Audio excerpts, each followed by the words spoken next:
sampean kalah karo Bagong kula sing boyong. Lho. Oh, lah kewanen bocah iki kewanen ucape.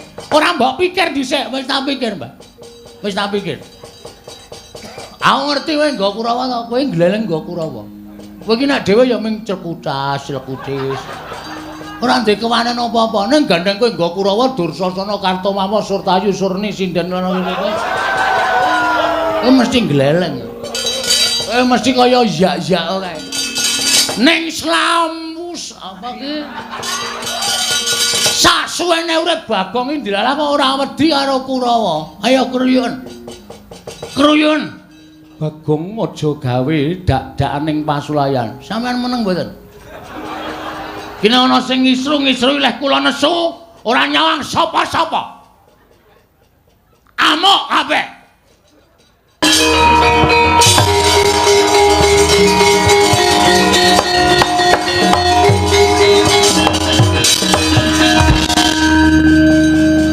Bagong kok salin koloran iki arep gelut e. Gelut nang nganggo sandangan kasatriyan ki ribet dadak benake kelat bau.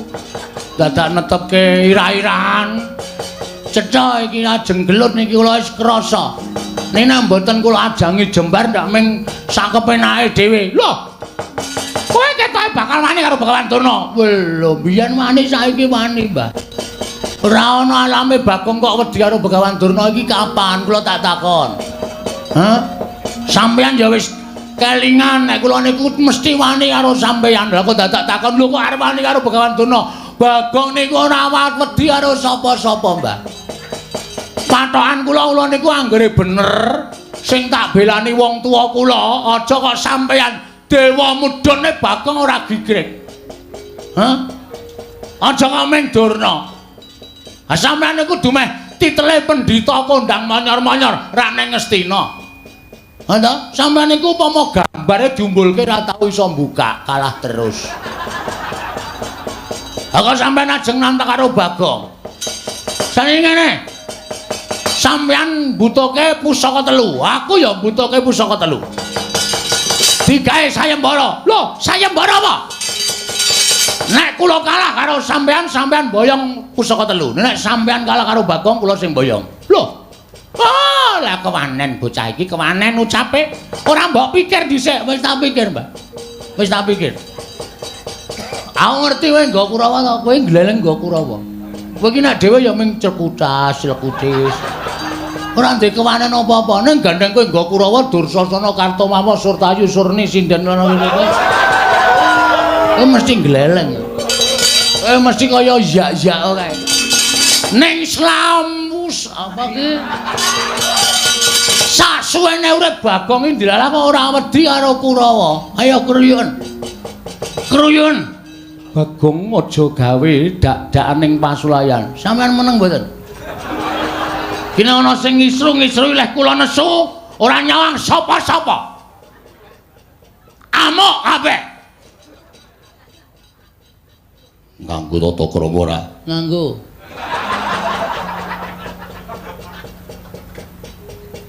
Kene wedi. Kono gedhe. Keseron nganggo akik lendodot. Wah. Lali ra tak copot. Lho nang ngono kowe wani karo Begawan Durna, sing tak wedeni apamu? Ayo metu jaba. Lho, kowe kok wong tuwa kok ora mikir to. Carane ta. Nek ora aja tak njaba. Rugi. Goblok ora. Aku ora guneman karo kowe sing ora ngono. Nek panjenengan kewanane metu Jawa. Ayo metu Jawa. Tanding karo Begawan Durna. Nuwun sewu sinuwun mboten kula miwiti ajanging pasulayan. Ning gandeng Bagong pun ditantang. Nanti papane wong neter kanthi dayan. Nang alun-alun negara Ngamarta temtoke kowe apa aku sing tekane pati. Wah, pendhita tak ingkel-ingkel gane ati.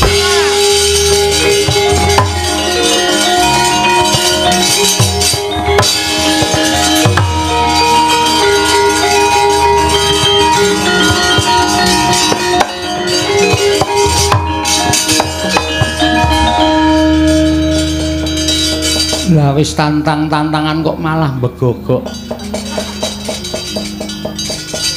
Kula nek diwangi ya mudhar tenan. Lah jare mau wani, mau ora ana Begawan Durna. Nek ora ana karepmu piye Bagong? Putrane do mangkat mboten? Sapa? Ndara Gargaca, Ndara Antarja, Ndara Antarsena. Wah, aku ora weruh. Ning pendak-pendak pasewakan mesti eneng Gatot Antarja Antarsena ora bakal tinggal karo kewajiban. Sip. Kula nyuwun ngambil Ndara Antarsena ya. Nggih. Ya. Ndara Antarsena Ndara Gargaca Ndara Antarja kula suwun ngambil. Sakarmu yen anakku gelem ngewangi karo kowe. Jalu ana tulung. Kon ngundurke Kurawa. Sip. Makasih. Iya. Sampun sinuwun kula nyuwun pamit. Sing ati-ati Bagong aja kaya bocah cilik. Darana kula sedewa kula nyuwun pamit. Ya Bagong sing ati-ati aja kaya iya Bagong sing ati-ati aja kaya bocah cilik. Dara Werkudara kula nyuwun pamit. Ya Bagong sing ati-ati aja kaya bocah cilik. Matur nuwun lho pun paring ngambil Kang Putra. Nek wonten ora ngoten ndak kula kalah karo Kurawa. Wah, ya sing ati-ati. Mergo jroning ati kula ora ikhlas nek pusaka telu ajeng diboyong kali Begawan Durna niku kula ora ikhlas lahir batin. Yo, wis mangsa Baranga. Nggih, nyuwun pamit. Sing ati-ati aja kaya bocah cilik. Nggih. Sampun sinuwun. Iya ya Bagong aja kaya bocah cilik Panakawan. Nuni nggih. Nek mboten ngoten ndak ora rampung-rampung perkarane Durna niku mung arep gawe maksiat. Durna niku mung arep gawe kisruh negara Ngamarta. Kula sing ajeng nambaki. Iya Bagong mangsa Barana nggih. Nyuwun pamit sinuwun. Iya sing ati-ati. Sampun Ndara Kembar. Iya Bagong sing ati-ati. Iya Bagong sing ati-ati. Ndara Werkudara kula nyuwun pamit. Iya Bagong nyuwun ngambil Kang Putra. Ya wis kono. Tak paringi ngambil. Nggih, ngoten mawon nggih mungkin ndak selak kewengen malah ora prayoga kedadiane merga niki gawat tenan. Iya. Nek nganti sinuwun Puntadewa kelangan tumbak karo welang payung tunggul naga pustaka Jamus Lima Sada niku wong sing ora seneng karo Pandhawa niku ajeng gawe cintakaning para Pandhawa niku angel mijen moing ranti suwe banyu sinaring. Nggih ta? Iya. Leres mboten? Bener. Kula nyuwun pamit. Sing ati-ati aja kaya bocah cilik. Ndara Kembar kula nyuwun pamit. Iya Bagong, ya Bagong. Ndara Werkudara, ya ana mangkat to. Oh, mangkat ya Yem. Nggih ngesna dawuh. Kuwi sapa kuwi sik lemu kuwi? Adi kula. Rondo. Wah. Kok ora ngabari aku? Aku ki penggemar. Penggemar tekule atos. Sampun ngaten mawon kula nyuwun pamit sinuwun. Sing ati-ati aja kaya bocah cilik. Nune nggih. Pareng. Iya. Nyuwun pamit Ndara Werkudara. Yo sing ati-ati. Pareng. Yo. Merga kula niku nek wis karo Kurawa jane asli ora seneng. Sengit kula kepati-pati karo Kurawa. Mula kula niku ndek penjangka nek Kurawa ketemu Bagong ijan padha ijan upamane. Iya. Kartomarma pas mlaku-mlaku dhewe ketemu karo kula mesti tantang gelut kok. Yakin kula jagelut mesti. Iya, mergo sengitmu karo Kurawa. Nggih. Lah kula lek sengit iki mergane napa? Kurawa niku mesti gawe cintrakane ndara-ndara kula para Pandhawa. Monggo kula tresna ning ndara-ndara kula Pandhawa. Iya, ketok tresnamu karo Pandhawa. Mekaten. Sampun. Iya. Sampun. Iya. Pun nggih? Yo, sing ati-ati. Ndara Kembar pamit. Yo sing ati-ati. Yo sing ati-ati, Bagong. Ora sak kesusu-susu sare-sare. Wis ya Yem, inggih ngatos-atos. Ora tak ajar tuman mae nggih. Iya. Ora tak waneni ndak Durna iki arep sewiya-wiya ta? Iya. Merga apa nggih? Iya, sing ati-ati. Sampun, Ndara? Iya, sing ati-ati. Ndara Kembar, iya sing ati-ati. Kula tak medal jawi mbuh rawang sulat. Lho kok nesu? Pamit kok bola-bali. Ngene iki ngopo? Sangu. Ora nggawa dhuwit. Wah, ora duwe. Waduh. Durung ngomong wis muni ora duwe. Nggih, Pun, ngaten mawon. Kula nyuwun pamit tambeng mestu sing ati-ati aja kaya bocah cilik Panakawan. Nune nggih. Pun mboten ngangge gamelan. Iya. Ming batur sakula ditabuhi. Ngeselke sing do nabuh. Iya. Iki Patih Handakawana ta iki? Inggih. Kok oleh sowan kok adoh banget. Mboten wonten papanipun iki Lurah Bagong. Kuwi nggo 300. Beto. Nak sili ingkang wingi dereng nyaur. Iki aku didhawuhi Sinuwun Prabu Puntadewa kok nyilih kowe. Engko sing nyaur Sinuwun Prabu Puntadewa.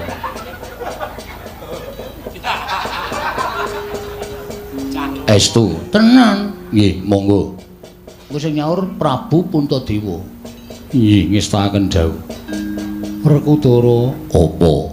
Sabubaring pasewakan Andakawana wene ana 300 ya. Mengko ndak aku ora kepenak uripku.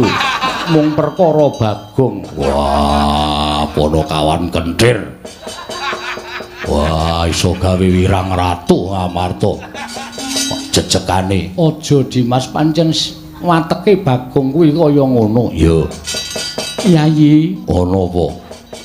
Aja nganti Bagong kasempyok ing ngaradan, tegese Bagong nganti cilik loro gedhe babak kulite dawuhna marang anak-anakmu sak biyantu kelawan Bagong. Ya. Sipiye ngene bakal paring wangsulan karo Durna bapakku. Mengko aku ingkang bakal matur kelawan bapa Penemban Durna. Babakan nggone mboyong pusaka, aku bakal nyuwun pepanggil sarta ruba. Wah, ya ngestake dawuh. Babar pisan Dimas, budalno kang padha seba ingsun kondur ngedaton, kaya wis ora ana dawuh maneh Yayi Werkudara. Purna gatining pananggilan. Sanodya kondur ngedaton jlog saking dampar kentara kinampit gambaran gading kadhiraken sangganing Promban Cedi. Manggung ketanggung Joko Paloro ing sami ngambil upacaraning keprabun. Kawis tinggal saking Mandra tindak nyosri Naranata katinon saking Mandrawa kaya sesanti kamulyane.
Ora lidok ujare wong daplok. Durna iki nang ndi papan anggring gleleng. Anggring gembelo sirahe suarane kemlotak kaya kerakal. Mesti nggawa Kurawa. Nek ora nggawa Kurawa Durna iki wonge ora tau wani swara atos nyuwara sing rapenak. Kurawa dampyak goleki aku. Aku ki pinter ndelik wong aku iki copet tok.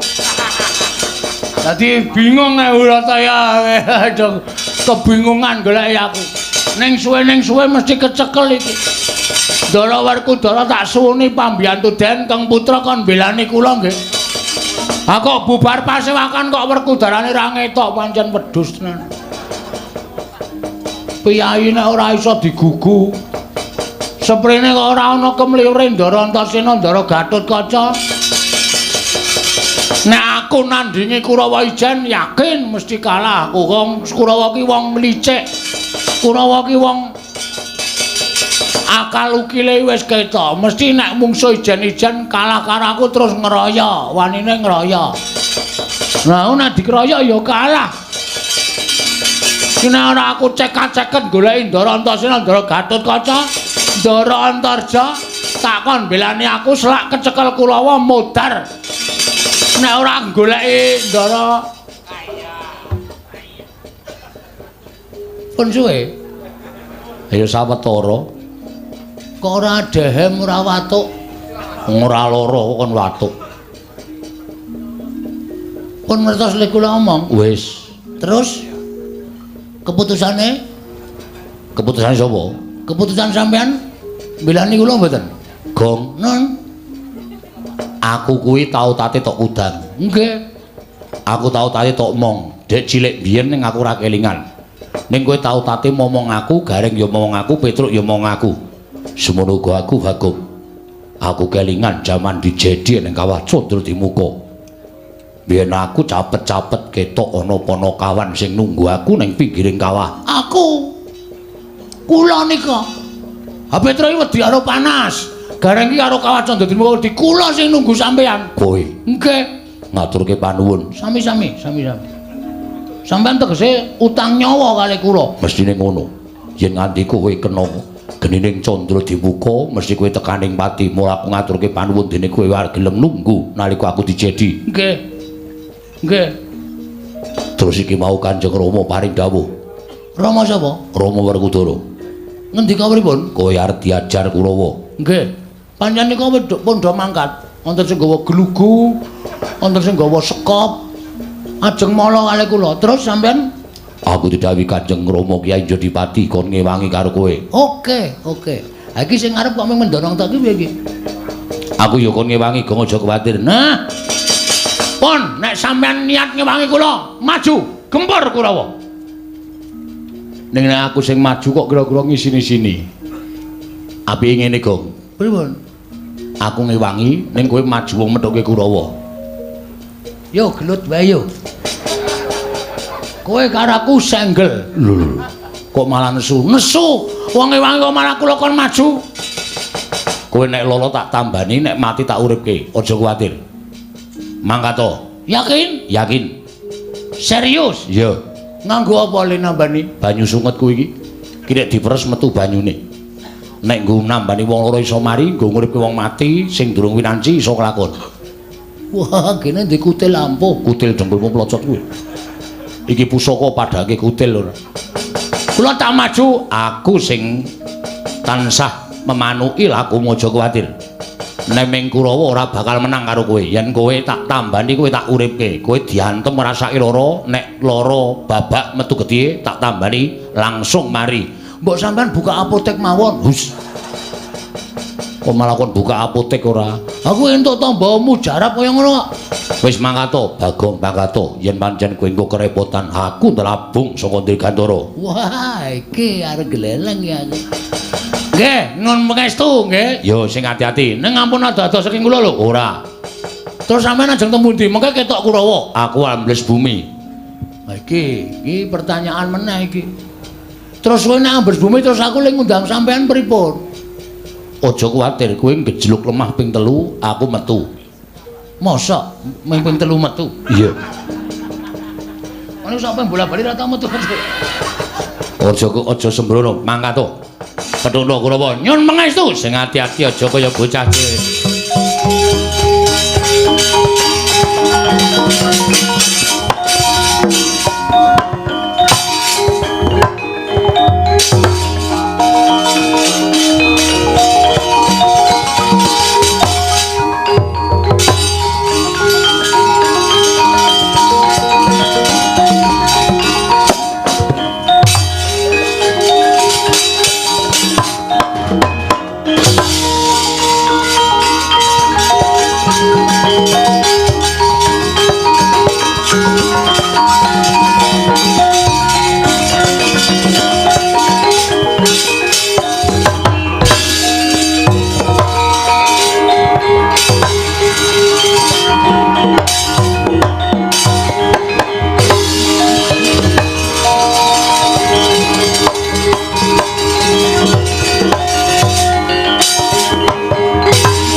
Rido mangawur-awur wurahan tengarane ngajurit gong makuru gongso tetekaya butula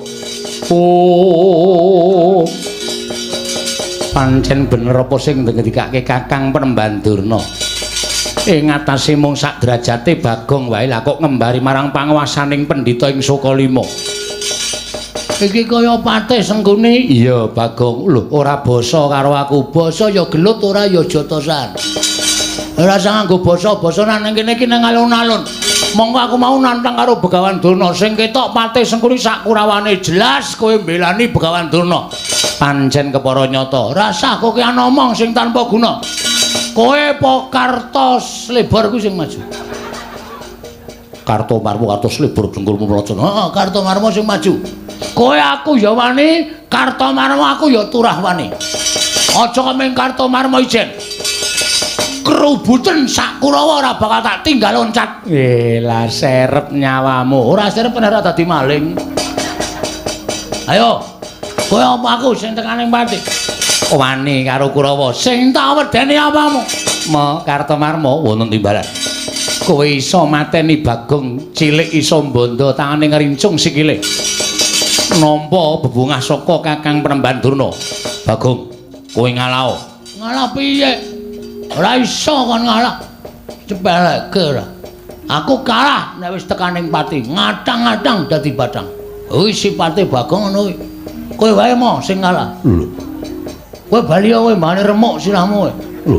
Apa kira-kira kowe iso ngalahke Kartomarmo? Woe lah. Didelok malam ini. Bengi iki kowe apa aku sing tekaning pati? Pedhot sirahmu, ha? Pedhot gulumu. Wah, gimer sirahmu tak nggo gathang kowe. Wah, jan saya suwe aku malah saya merinding. Bagong Sumbari kok meden-medeni. Ora meng kowe mo. Patih tuwek iki cecek yuntune.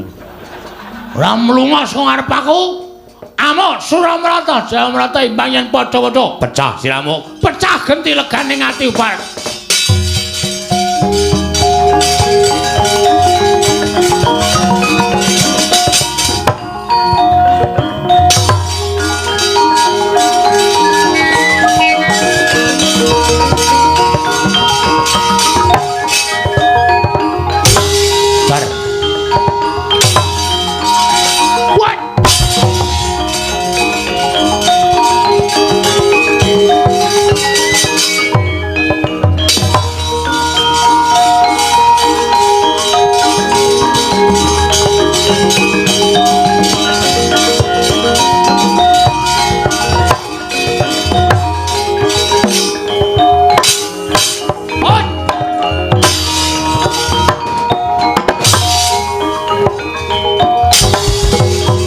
Semah tak petokke.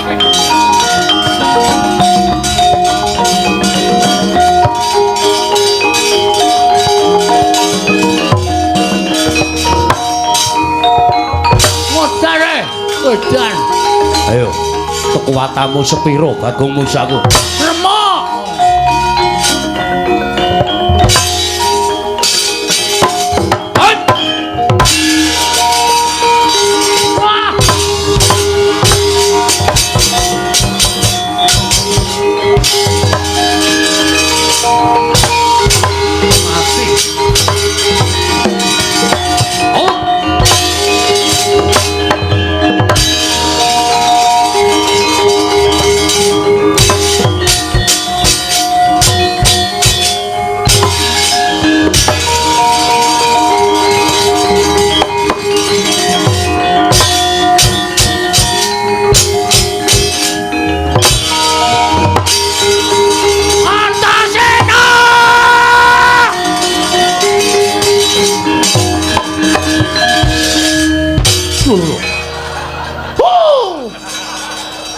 Ngopo? Oh, arep modar aku pisan. Mau janjine piye? Gejluk lemah ping 3. Wis luwih saka ping 3. Nganti sing tak gejluk ngolet-ngolet. Ra metu-metu. Ya sing gedhe pangapuramu kurang seru, Gong. Wah, ngono carane ngene iki aku enggak main aku. Enggak main piye? Wis ora nggo perang-perangan. Aki senegro iki nglocop bathuke iki. Ki wis gede iki. Tambani nganggo sungutku mari. Wih lho. Wih, heeh. Ki nggon unyeng-unyeng iki. Kuwi borok kok. Oh iya, Ding. Tambane iya. Yo. Ndak gatel. Yo. Malah nambani borokmu barang. Sonana wah wis ora tertib mah aku. Maju meneh, aku tak rasa ambles bumi. Engko konangan. Lera penak ning kono kuwi, Gong. Nek konangan tak dikira wong Pandhawa mbelani karo kowe. Lah ya kowe. Ngene bae. Piye? Lho, ora bosokan pripun? Aku tak manji ning awakmu. Manji awakku piye? Manji ning jero awakmu. Kowe engko diantem ora krasa, dipateni ora iso mati. Ki serius? Iya. Tenan. Lihat ndi? Lagene? Ora iso. Kene wae apa piye? Ciut ning ngombo iki. Yo. Elastis. Ora sudi. Metu ngendi kok ngewohke? Kowe ngamet ambegan, aku tak mlebu ning awakmu. Ngamet ambegan? Wis ya wis. Nek aku mlebu ning awakmu kowe dikapak-kapake ora apa-apa. Lah mulya ditibani gaman mesti kowe ora apa-apa. Mergo kowe kedunungan aku kowe dadi ampuh. Wis ngono wae aku tak mlebu ning awakmu ya. Nek kowe wis klebon awak aku mesti dadi ampuh. Gek wis lah modar. Omong wae malah pidato. Aku tak keplak sirahmu lho kowe. Wis gak wis. Gunjang kancing langit kelap-kelapaton. Lir kincang ing risang mawe gandrung. Kono wis. Sampe ngendi?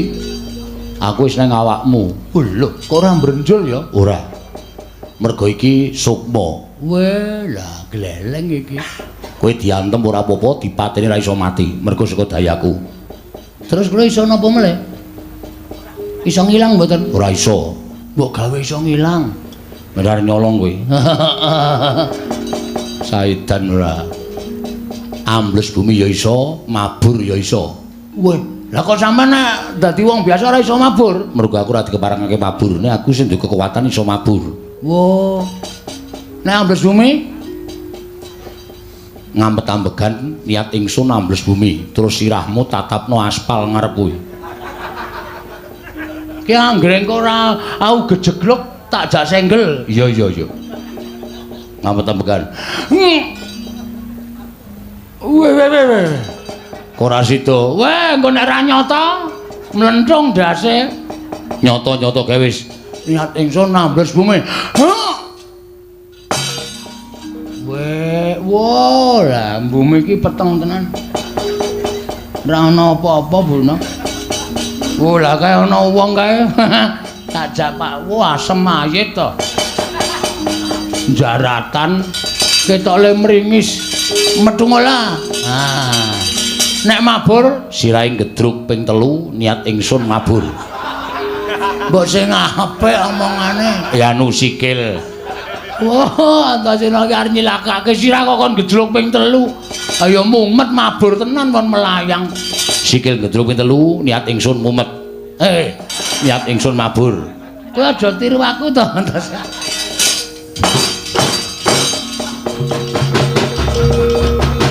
Wah, ya apik nek mabur bangane ambles bumi.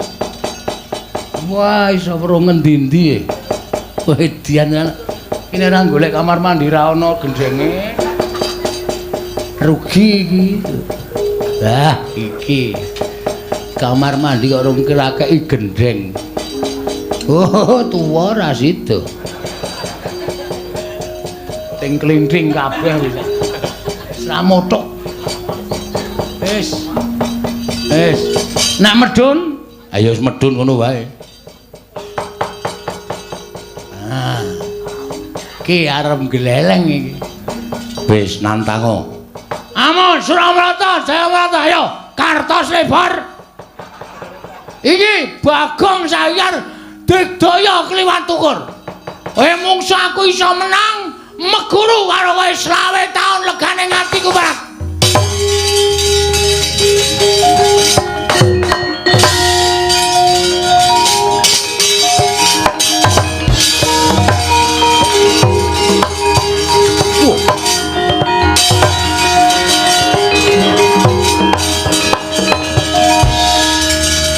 Meripate kok mendelik wae mataku ambar ngopo. Sajae mentas meguru anyar, ora memper meguru kok ming sedilit. Ning matek aji jaya kawijayan. Ayo, kowe iso gawe aku semaput gedene aku tok anteng glecak meguru karo kowe 20 taun. Pecah siramonya.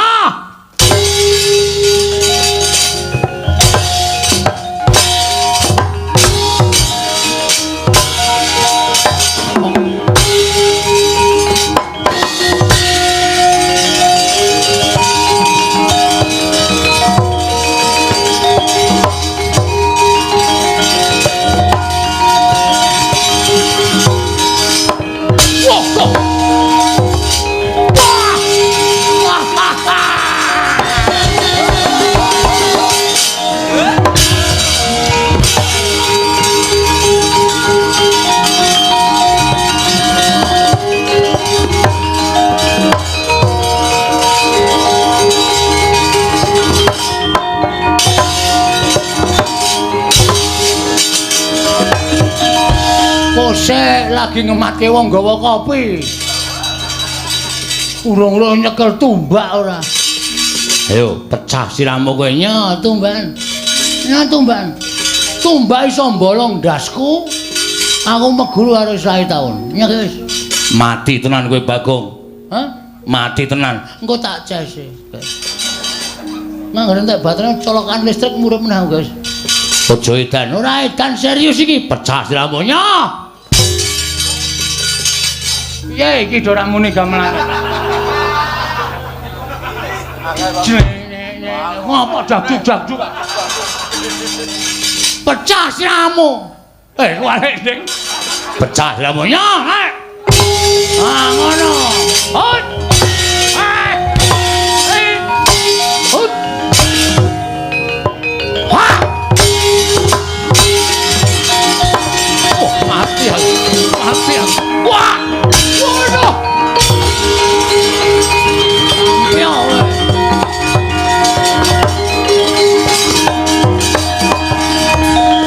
Gledhek dasmu wis semaput ora. Pelekke ora. Rumangsane padake wong loro saudon telu saurupan. Tunggale Kartomarma Kurawarwane ro Bakaya amuk legane ati.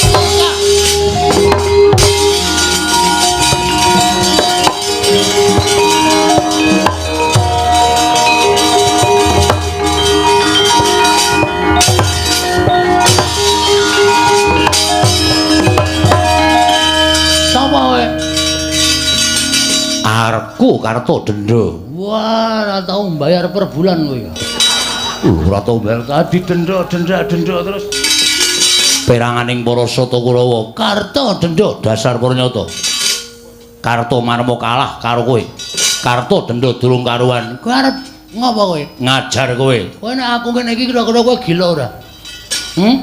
Lho, dimati lho. Lho. Kok mlesek awake? Ora mung awake tok. Aku nek mleseke sak ndase. Ora percaya kowe? Lho, mati aku. Apa mung apane?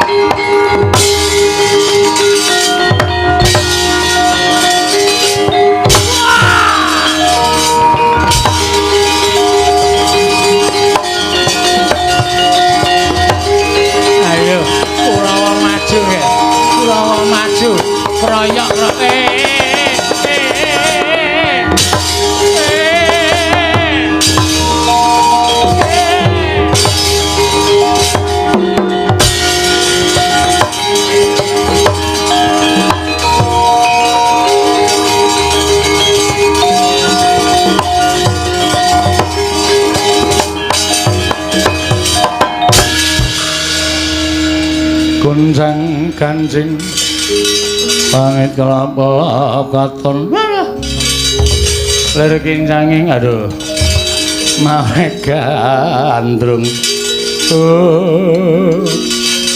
nyuwun pangapunten Kakang Durna lagi metu kaya wis kesonjo mbaya mboten nginten babar pisan nek Bagong digdayane kliwat ukur lho Bagong digdaya mergane kula sawangsa ing katebian iso ambles bumi Bagong iso ambles bumi iso mabur Kakang Durna Kurawa bubar maut mboten kanten-kantenan lho sumanggaken Kakang Prembaturna lole Bagong aja pamer kuat nampani Kyai Cundha maneh aku meguru karo kowe keparat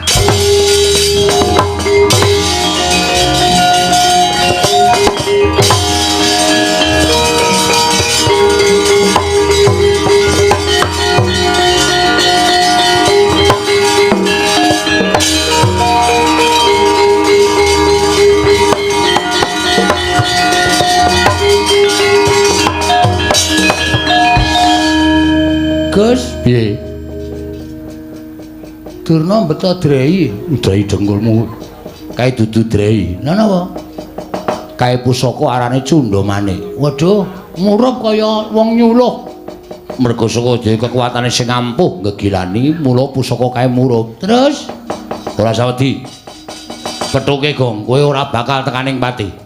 Engko nek mati ora sawedi. Tandang ngono, aku sing bakal namengi saka jero awakmu. Oke, ayo gawa pusaka suntakan aku ora wedi legane atiku, Mas.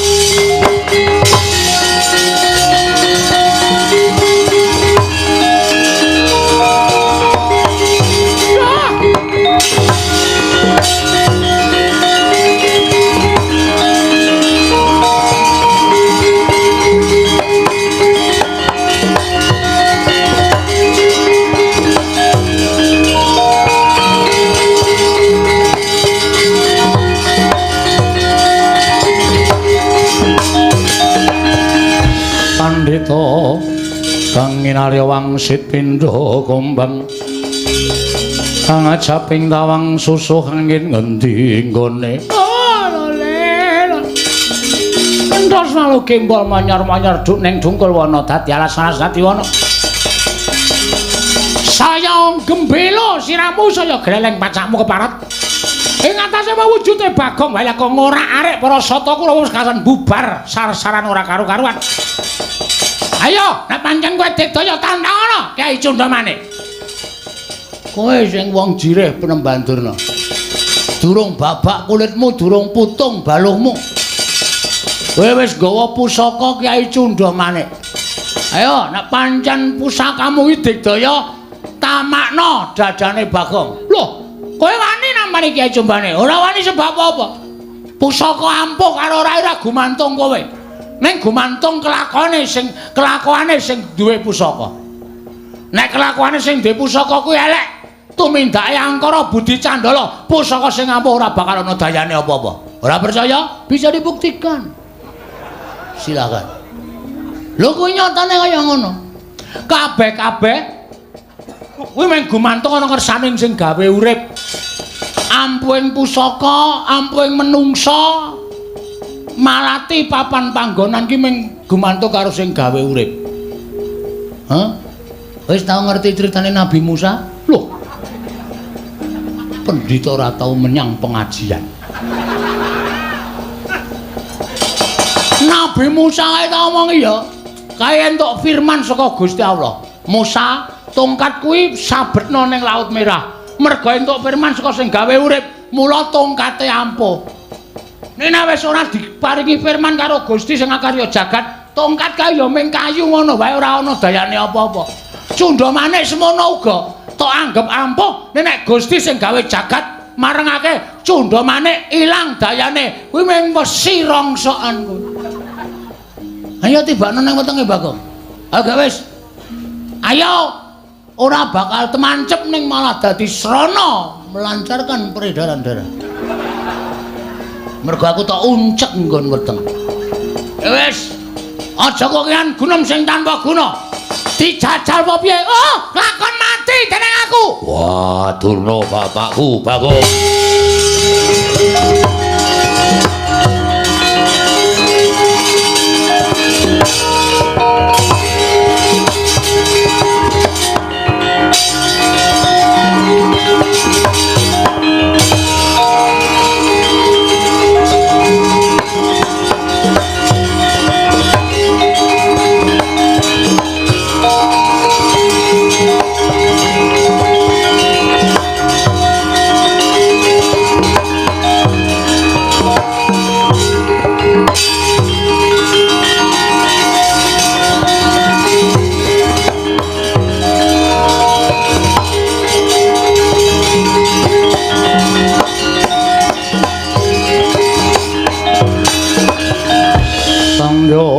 Bala Pandhawa mbyuk gumulung mangung siring sata Kurawa Kambaung Wisra katitih merut layut sagung Praratu. Kula nuwun pangapunten, Ger. Iya, awis saking pangatenipun ponakan Bagong saengga kula damel ribet wonten ing negari Ngamarta sewu-sewu kalepatanipun ingkang bapa tadah wadana. Bapa Penemban. Mestinipun Bapa Penemban Durna menika saged menggalih Bagong menika namung drajating Panakawan. Nanging sabab menapa panjenenganipun Bapa Penemban Durna mituruti dhateng menapa ing dados pikajiganipun Panakawan Bagong. Oh, inggih amargi Bagong sampun kurang ajar dhateng Bapa ing Sukalima. Bagong sampun ngiyas dhateng Bapa ing Sukalima. Bagong sajaipun sampun ngilani dhateng Bapa ing Sukalima. Namung semantena kang kinten kula Bagong namung dapur gegojekan mboten gadhahi niat wantun kaliyan Bapa Penemban Durna. Oh inggih menawi ngaten kula ingkang nyuwun mangapunten lan salajengipun kula nyuwun dawuh saking Paduka anak Prabu Puntadewa menggah kados pundi babakan perkawis menika. Sapurnaning pasewakan ingkang putra tumuli manjing wonten ing sanggar pamelengan nyuwun dhateng panguwasaning dat Kamur Wengdat mugi-mugi pikantuk pepadang nyatanipun Dewa Asung pepadang dhateng ingkang putra pun Darma Kusuma Jawata paring wangsit pusaka katiganipun menika kedah dipun lintoni. Lho dipun lintoni menapa? Dipun lintoni wujuding kanugrahan ingkang badhe mandhap wonten ing jagat ingkang nami Wahyu Jati Wasesa Bapa Penemban.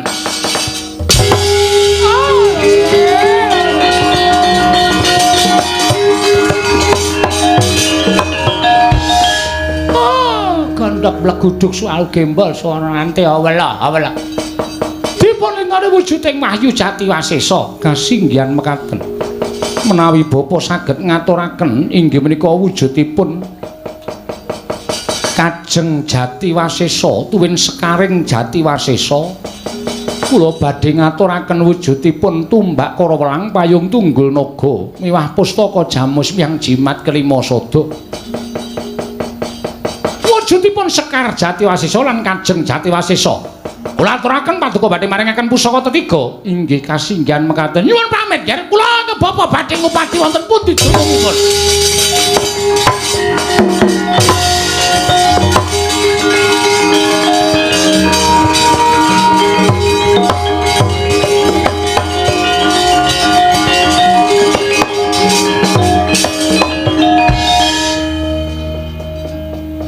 Nek dilintoni kayu jati biasa pripun? Bagong, no. Kowe tak kandhani ya Bagong, nggih. Ratu kuwi ora kena mban cindhe, mban siladen. Mban cindil, mban cindhe. Mban siladen tegese ora kena bedak-bedake. Nggih. Kowe balya ning Karang Kadempel. Mekaten sinuwun. Iya Bagong. Matura karo bapakmu, bapakmu mesti wis tanggap. Oh nggih, ngestakaken dawuh. Nyuwun pamit nggih. Ndara Kudara, sing ati-ati aja kaya bocah cilik. Sampeyan ora ngerti kekuatan kula to? Winti kekuatan apa? Mungsa Kurawa kula menang. Wah, aku ya weruh. Gumun aku ing atase Bagong kok kekuatane ngedapi-dapi. Ah kula saniki Bagong modern. Iso ambles bumi, iso mabur. Oh iya. Nggih. Kaya ngopo? Mangmat nek mboten pitados.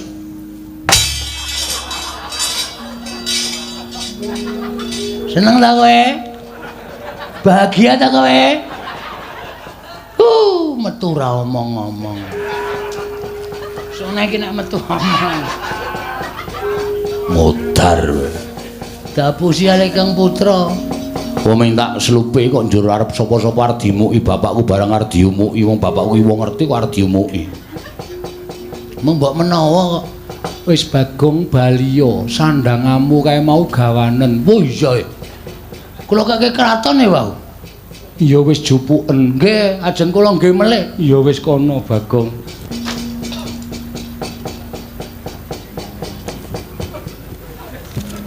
Rama Kyai, mbuh. Dimas Antasena, Ketak ndasmu wae. Ora dakoni tenan aku. Ora masalah. Sing penting kowe iso gimer sirahe gareng. Sik diancam kok kakane. Nyuwun pamit, Sinuwun. Sing ati-ati aja kaya bocah cilik. Nggih. Nyuwun pamit nggih. Iya.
Gatot-katon nyira. Nyuwun pamit.